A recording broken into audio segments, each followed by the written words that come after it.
అమరావతి రాజధాని చట్టబద్ధత బిల్లుకు ఉభయ సభల ఆమోదం లభించిన నేపథ్యంలో నక్కపల్లిలో హర్షాతిరేకాలు వెల్లివిరిశాయి. హోంమంత్రి వంగలపూడి అనిత నివాసం వద్ద నేతలు కార్యకర్తలతో కలిసి సంబరాలు జరిగాయి. మంత్రి కేక్ కట్ చేసి స్వీట్లు పంచారు. జై అమరావతి, మన రాజధాని, మన అమరావతి నినాదాలతో ప్రాంతం మారుమోగింది.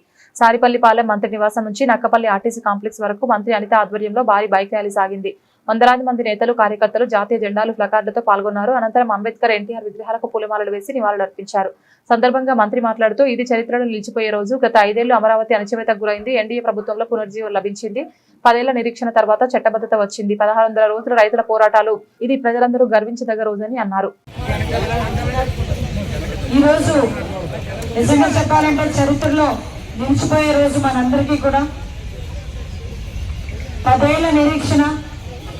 రాష్ట్ర విభజన జరిగిన తర్వాత ఆంధ్రప్రదేశ్ రాజధాని ఎక్కడ అంటే ఎక్కడ కూడా చెప్పుకోలేని పరిస్థితి నుంచి గత 5 సంవత్సరాల విధ్వంస పరిపాలనలో నిజంగా ఎంత అణచివేతకి గురైందో అమరావతి మనందరికీ తెలుసు. మళ్ళా తిరిగి మన ఎన్డీఏ కూటమి గవర్నమెంట్ వచ్చిన తర్వాత అమరావతికి పునర్జీవనం వచ్చిందనే చెప్పాలి. ఈ రోజు మనందరం కూడా, మన పిల్లల దగ్గర నుంచి మనందరం కూడా మన రాజధాని ఏది అంటే అమరావతి అని చెప్పి చాలా గర్వంగా చెప్పుకునే ఈ రోజు, ఎన్నో 10 ఏళ్ల నిరీక్షణ తర్వాత ఈ రోజు ఈ కార్యక్రమానికి శ్రీకారం చుట్టడం, అది కూడా మనందరూ, మన నాయకులు, గౌరవ ముఖ్యమంత్రి చంద్రబాబు నాయుడు గారు, గౌరవ ఉప ముఖ్యమంత్రి పవన్ కళ్యాణ్ గారు, ముఖ్యంగా దీనంతటికీ కూడా ఆజ్యం పోసిన గౌరవ ప్రధానమంత్రి నరేంద్ర మోడీ గారు చివరి వరకు కూడా నిబద్ధతతో పనిచేసి ఈ రోజు అమరావతి డిక్లరేషన్ అయిన తర్వాత, చట్టబద్ధత అయిన తర్వాత దీనికి సపోర్ట్ చేసిన ప్రతి ఒక్కరికి కూడా రాజ్యసభ గ్యాలరీ నుంచి వాళ్ళందరికీ కూడా ధన్యవాదాలు తెలియజేసుకున్న మన యువ నాయకుడు నారా లోకేష్ గారు. అదేవిధంగా మీ అందరికీ తెలుసు, సుమారుగా 1600 రోజులకి పైగా ఆడ మగ చిన్న చిత్తక అంతా కూడా ఎండనక ఆ రోజు ప్రతి ఒక్క రైతులు కూడా రోడ్ల మీదకి వచ్చి ఈ అమరావతి రాజధానిగా కొనసాగించిన, ఎన్నో కేసులు పడి ఎన్నో అవమానాలకు గురై పుట్టికాలతో తగ్గించుకున్నా కూడా ఎక్కడ వెనుదిరగకుండా ఉన్న అనేకమైన రైతులు, మహిళా రైతుల తాలూకా త్యాగం ఈ రోజు మనందరం కూడా ఇలా సెలబ్రేట్ చేసుకుంటున్నాం.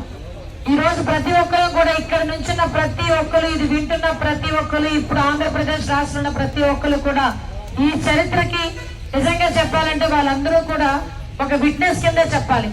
ఎందుకంటే రేపు తరతరాలుగా అమరావతి రాజధాని ఎప్పుడు డిక్లేర్ అయింది, ఎప్పుడు చట్టబద్ధత వచ్చిందంటే ఏప్రిల్ 2వ తారీఖు మేమందరం సంబరాల్లో పాల్గొన్నామని ఇక్కడున్న ప్రతి ఒక్క నాయకుడు, ప్రతి ఒక్క కార్యకర్త, ప్రతి ఒక్క ఆంధ్రప్రదేశ్ పౌరుడు కూడా గర్వంగా చెప్పుకునే రోజు.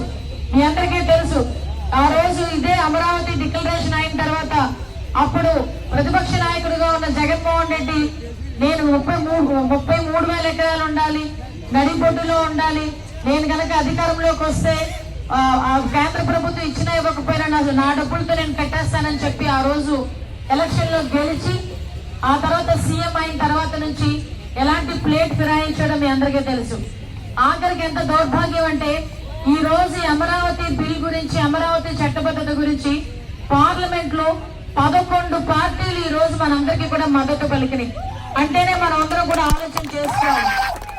ఒక పక్క నుంచి అన్ని రాజకీయ పార్టీలు కూడా మద్దతు తెలుపుతా, ఏదో అంటారు కదా 11 మనోడికి అస్సలు వచ్చిరాల, 11 సీట్లు వచ్చినాయి, 11 మందే 11 పార్టీలు ఈ రోజు మద్దతు పలికినాయి. మీ అందరికీ తెలుసా, నేను ఆ రోజు అసెంబ్లీలో కూడా ఉన్నాను. కరెక్ట్ గా 11 గంటల 11 నిమిషాలకే చట్టబద్ధత బిల్లు కూడా గౌరవ ముఖ్యమంత్రి గారు ప్రవేశపెట్టారు. అంటే ఇవన్నీ కూడా దేవుడు రాసిన స్క్రిప్ట్ కింద భావించాలి. వీటన్నిటికీ కూడా ఈరోజు చట్టబద్ధత వచ్చి దేశంలోనే ప్రముఖ రాజకీయ పార్టీలన్నీ ఆంధ్రప్రదేశ్ రాజధాని అమరావతిగా ఉండాలి అంటే మేమందరం కూడా చట్టం చేస్తున్నామని చెప్తే నిన్న ఎంతగా కూర్చొని అక్కడ గుంటూరు ఏమన్నాడు, మీ ఏంటది మీ దగ్గర నుంచి చెప్పించాలని అడుగుతాను, చెప్పండి. మచిలీపట్నం నుంచి మా అంట, విజయవాడ నుంచి వి అంట, గుంటూరు నుంచి గన్ అంట. మావి గన్ అని ఎవడు పెట్టుకోకూడదు అని అడుగుతున్నాడు. అసలు చిన్న విషయం ఏంటంటే అతను జగన్ లో గన్ ఉన్నాడని రాజధానిలో కూడా గన్ పెట్టాలనుకుంటున్నాడా ఏంటి ఆయన?